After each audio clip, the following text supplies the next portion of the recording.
So, good afternoon, everybody. My name is Ciáran Doran. I'm from the company Pixelpower, and I'm here to talk to you this afternoon about smart automation. The name will explain itself through the next few slides. But first off, I want to tell you a little bit about myself and about the company Pixelpower. Just to save you reading all these words, you can take a photograph and read them later. Pixelpower has been in the business of graphics and automation for the last 30 years.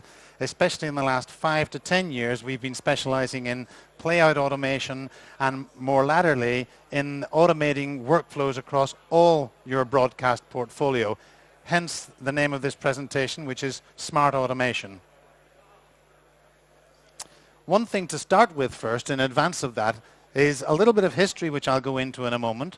But actually today we're looking at the broadcast industry seeing OTT content, catch-up content, and video-on-demand content as not only the fastest growing part of the broadcast and media business, but actually the most profitable.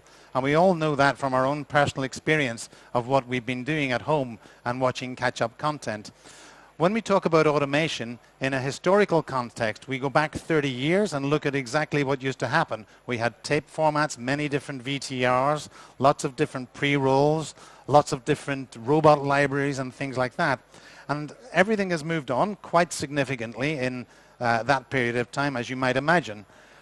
But in the master control area, we had 3 experts in there. We had a presentation director, an audio operator, and a presentation switcher operator. And whilst all that was really good, those people used to be incredibly technically skilled people. We now have many fewer people in this role in the broadcast world today at the same time as a growing demand for other channels that require automated playout. So although the challenges, if we look back in those days, were quite complex at that time, if we were to approach them today, we would do them quite differently, wouldn't we, with hindsight? There's a lot of idiosyncrasies in the way we did things in those days, which get completely wiped out by the way we do automation today.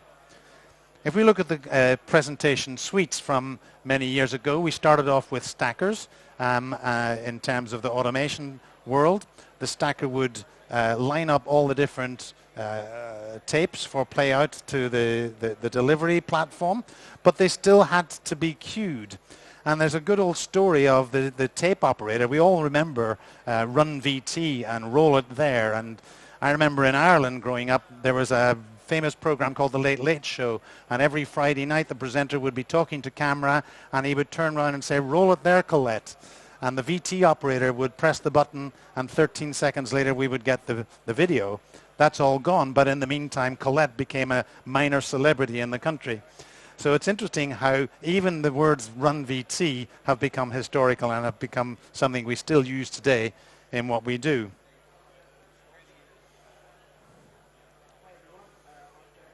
If we look at the evolution through to the cart machines, I'm sure many of us will remember the cart machine. Sony and Ampex and Odetics were kings of the cart machine. A lot of these issues that we still try and resolve today with automation, with legacy automation systems for playout, are a direct result of some of the technical and physical issues that were deep embedded in tape formats, pre-rolls, and helical scan machines. That's something that has affected what we're doing now. And it's interesting because it's important to understand the past in order to understand why we can and how we can do things differently today. The first automation systems were based on the early DDR, and like many technologies, both with the DDR and with the tape machine, a lot of the broadcasters were a little bit reluctant to put out program content on the DDR, so they started off with commercials, and then as quality improved, more commercials would be put onto the DDR, and eventually you had program content being put onto the DDR.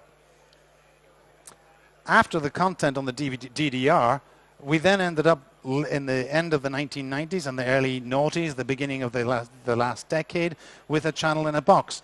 But it's interesting even with channel in a box, because there's one of the specialities of the broadcast industry is that broadcasters really, really like best of breed.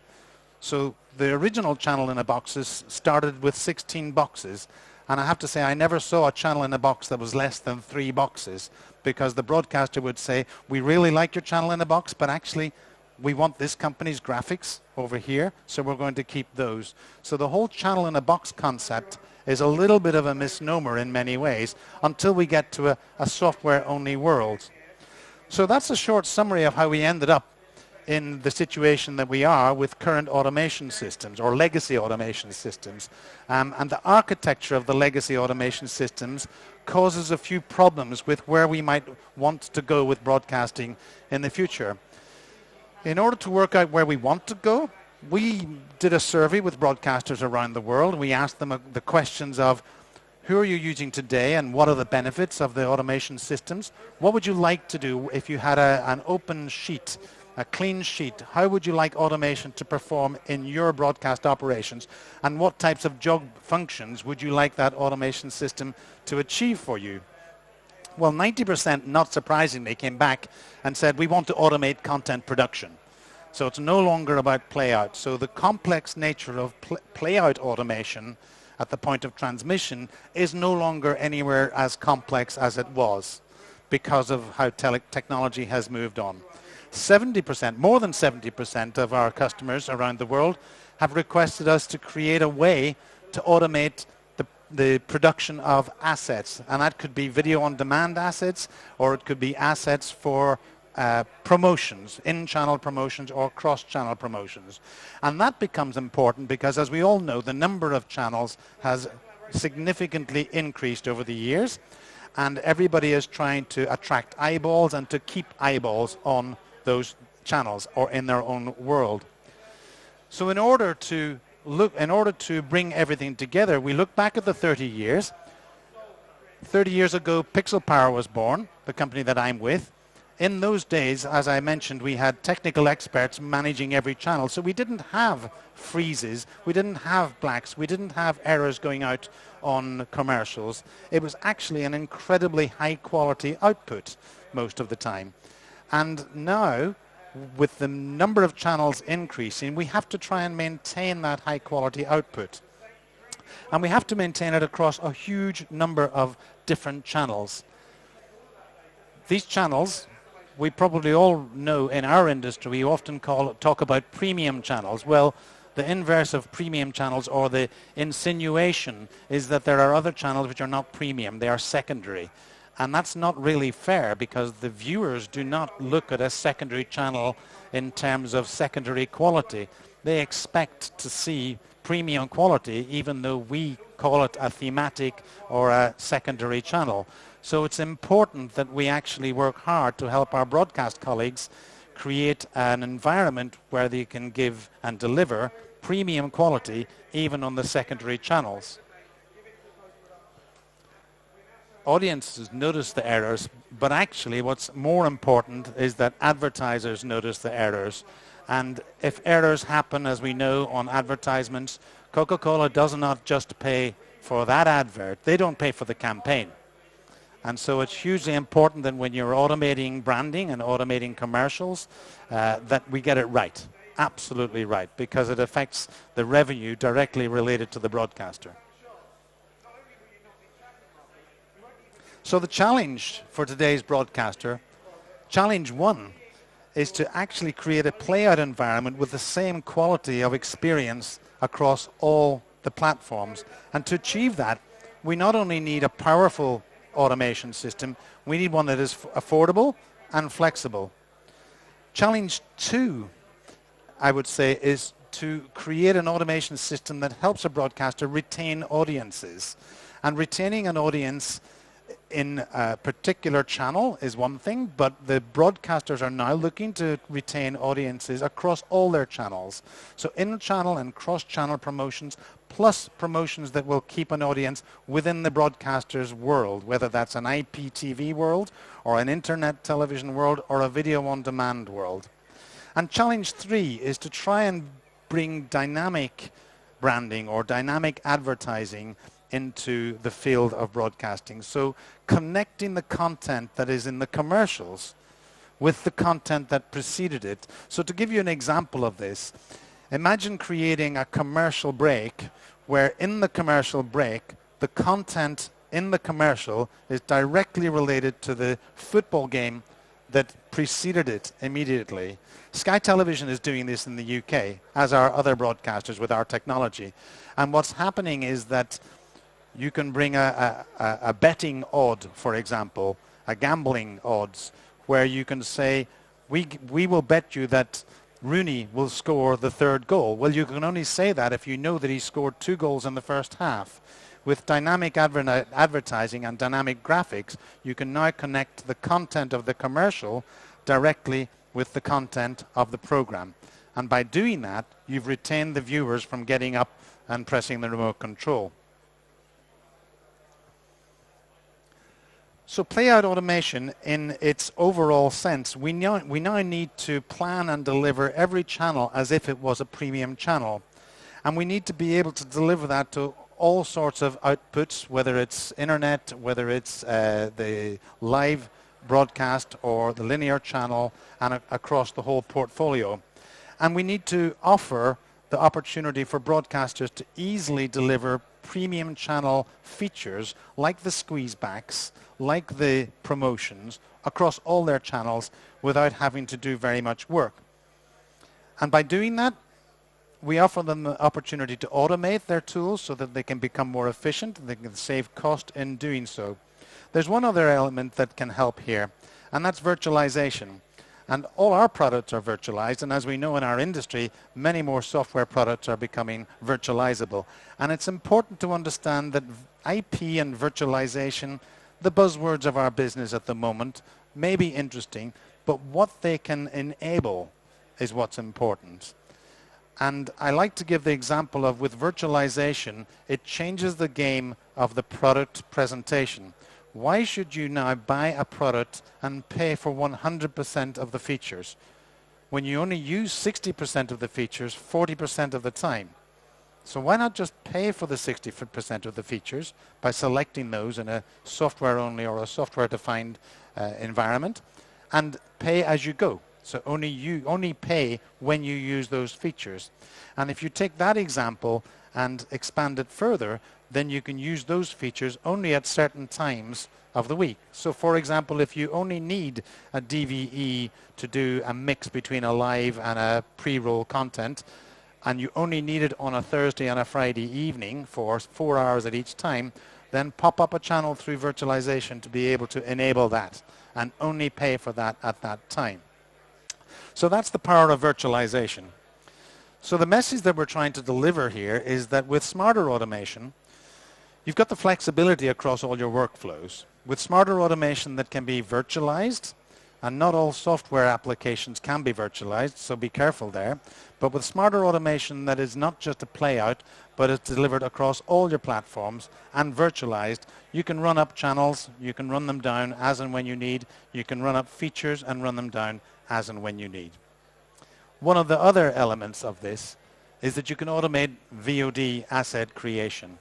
And I mentioned a moment ago that we did a survey. One of the interesting aspects of the survey was when we found that customers wanted to create automatic ways to deliver assets, regardless of what that asset may be. And 2 of the premium examples here are on-demand assets. Imagine being able, as your schedule is taking place, you can create a business rule so that as the live program is starting, you automatically take that asset and create it and deliver it to the VOD platform.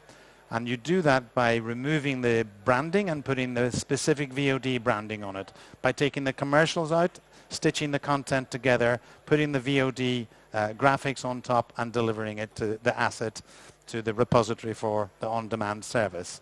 And as we heard at the beginning, the OTT and on-demand business is the fastest growing in our industry. So broadcasters are looking for ways in order to create this type of system where they don't have to increase their overall resources. In fact, they would like to reduce them. And by automating this process, it makes them a lot more efficient. One other element area is making broadcast automation facility a lot more efficient by using machine learning, or let's say using intelligent rules or intelligent understanding of the content.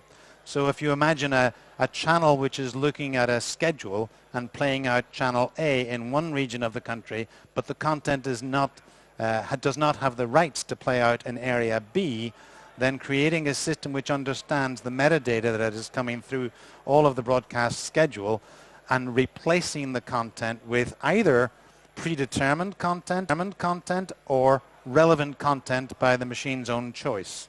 So for example, also if there is an error in the scheduling system where you have a 5-second break, then the automation system should be intelligent, should be smart enough to be able to replace the 5-second gap with suitable content. And I don't mean putting polar bears up there when it's the History Channel, for example. Putting suitable content that is directly connected with the metadata. I mentioned a moment ago about the creation of promotions either for in-channel use or for cross-channel promotion or throughout any of your service, whether it's a delivery to the iPhone or to the tablets or to IPTV. What's experienced in the last 10, 15 years is a dramatic increase in the number of promotions that a broadcaster has to create. And if we continue to create promotions using our graphics software and then throwing them over the wall to transmission to play out, then there's no way the broadcaster can efficiently cope with the increase in volume. So we like to help people by creating them automatically, and that means changing your workflow so that you determine exactly what is required at the beginning. And that means that you don't make any mistakes further down the line. Any typo errors are fixed at the beginning. You get to see a view of the end board at the beginning, and then you hit a button and it creates 50 different versions of the 10-second, 20-second, 30-second commercial promotion. If there's an error or a change further down the line, the automation system is intelligent enough to recognize that, and it will automatically go and fetch the new data because it has sensed that in the file system, and it will automatically re-render the promotion, and it does it at multiple times real time. So it will do it either overnight or faster than real time, and you don't even have to think about it. You simply change the data at the beginning and it will change it for you.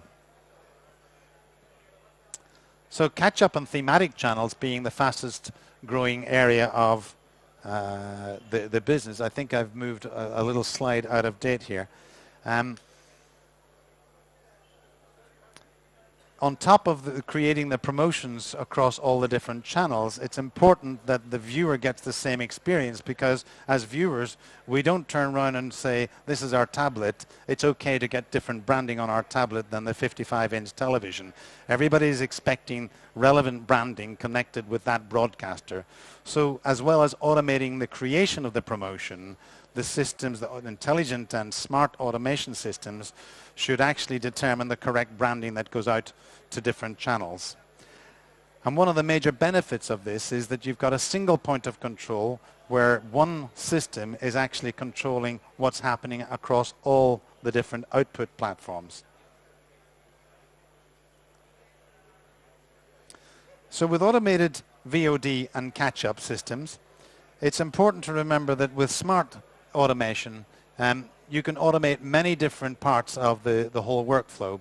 You can even replace the voiceovers so that when you are creating content for a VOD platform, you no longer have that annoying little sign that says, if you're watching on VOD or catch-up services, please do not telephone for the competition because it is over.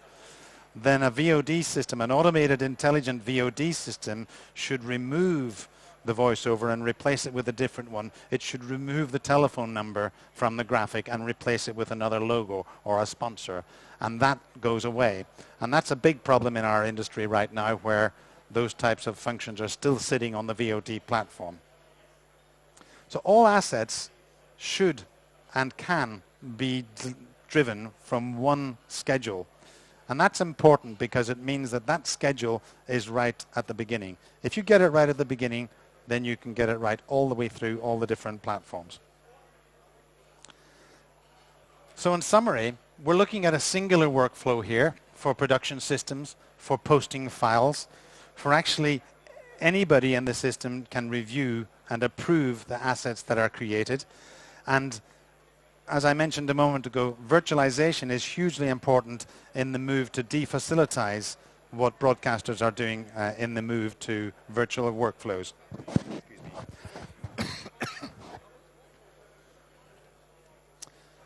One benefit I would like to emphasize about the cloud and the virtualization in the cloud, I mentioned a moment ago, is elasticity, but I mentioned a moment ago about the area of being able to pop up the use of graphics rendering within the cloud, or use the pop-up services within the cloud. That elasticity of the cloud now is becoming familiar to many broadcasters, and the ability of being able to take what you're doing in-house and use the cloud to be able to expand your bandwidth when you need it is a good first step to moving completely to cloud type of solutions. So let me finish off by just leaving you with the business view. Legacy automation systems are wonderful. They've been working for many years, of course, but they cannot, they just do playout, and because of doing only playout, they cannot, with their current architecture, spread into many different areas of broadcast workflow, where many of our customers, many of yourselves, are looking to actually expand automation across these workflows. We need the efficiencies with the increase in channels, and we need to deploy a singular automation workflow in order to achieve that. Thank you very much for listening.